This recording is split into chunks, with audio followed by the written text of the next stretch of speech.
Welcome, dear children.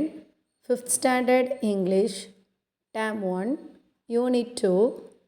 Let us read The Farmer and His Daughters.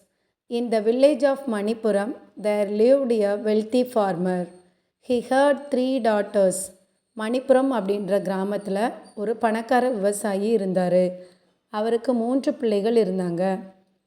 All his daughters were married and living their life happily. அவரோட 3 மகள்களுக்கும் திருமணமாகி ரொம்ப சந்தோஷமாக வாழ்ந்துட்டுருக்காங்க. The farmer was getting old. He wanted to distribute his wealth to his daughters. அந்த விவசாயிக்கு ரொம்ப வயசாயிடுச்சு.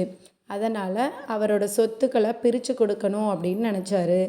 But he wanted to know what responsibility he could give to each of his daughters. அவர் தன்னோட ஒவ்வொரு பிள்ளைகளுக்கும் என்ன பொறுப்பு கொடுக்கலாம் அப்படின்னு தெரிஞ்சுக்க விரும்பினார்.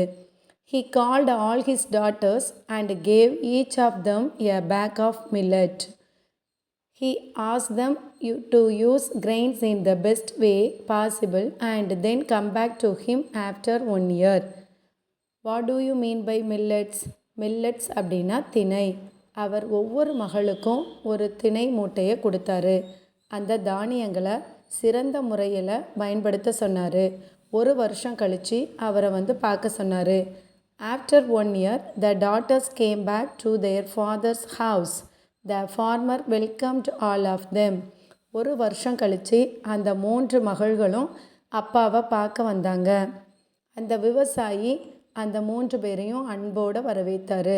First, he called the elder daughter and asked about what she had done with the grains given to her. முதல்ல அவர் தன்னோட மூத்த மகளை கூப்பிட்டாரு. தான் கொடுத்த திணை மூட்டையை அவள் என்ன செஞ்சா அப்படின்னு அவள்கிட்ட அவர் கேட்டார். She replied, Father, I fed those grains to flocks of birds that I saw on my way back to home. அதுக்கு அந்த மூத்த மகள் சொன்னா, அப்பா, நான் வீடு திரும்பிட்டுருக்கும்போது நிறைய பறவைகள் கூட்டத்தை பார்த்தேன். அந்த பறவைகளுக்கு இரையாக நான் அந்த திணையை போட்டுட்டேன் அப்படின்னு சொன்னான். Then the father called the second daughter and asked the same. அடுத்தது அவரோட 2வது மகளை கூப்பிட்டு அதே கொஸ்டினை அவள்கிட்ட கேட்டார். She replied, Father, I thought those grains were sacred. So I mixed those with other grains kept for community food service. அதுக்கு அந்த 2வது மக சொன்னா, அப்பா, அந்த தானியங்கள் ரொம்ப புனிதமானவை அப்படின்னு நான் நினச்சேன். அதனால் அந்த தானியங்களை மற்ற எல்லா தானியத்தங்களோடையும் கலந்து சமூக பணிக்காக நான் கொடுத்துட்டேன். எல்லாரும் சாப்பிடட்டுமே அப்படின்னு சொல்லி நான் அதை கலந்து கொடுத்துட்டேன். After this, the third daughter came. The father asked her about the grains. அதுக்கப்புறம் அந்த விவசாயியோட 3வது மக வந்தா. அவள்கிட்டையும் அந்த தானியங்களை பற்றி விவசாயி கேட்டார். She said, Father, I don't have those grains with me now. I need 2 bullocks and men to get the grains. அதுக்கு அந்த 3வது மக சொன்னா, அப்பா, அந்த தானியங்கள் இப்போ என்கிட்ட இல்லை.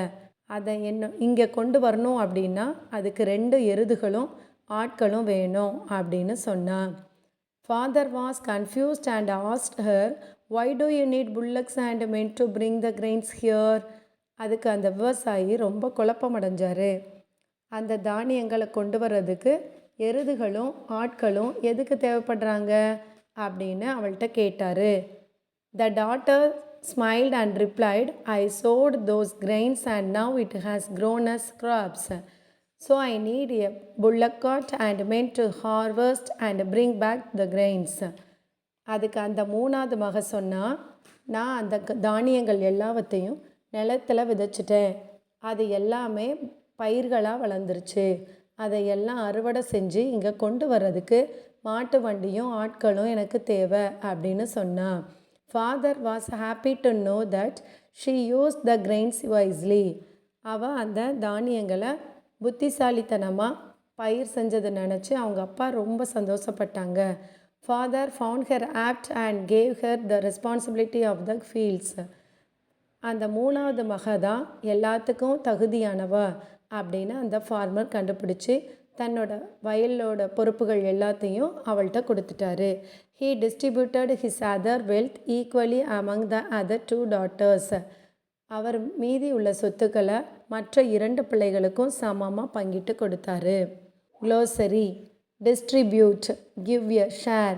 டிஸ்ட்ரிபியூட் அப்படின்னா பங்கிட்டு கொடுக்கிறது. Responsibility power. Millet a serial grown in warm countries. Millet அப்படின்னா ஒரு தானியம். சேக்ரெட் ஹோலி புனிதமான. சேக்ரெட் அப்படின்னா புனிதமானது. Harvest yield. ஹார்வெஸ்ட்னா அறுவடை செய்கிறது. Wisely cleverly.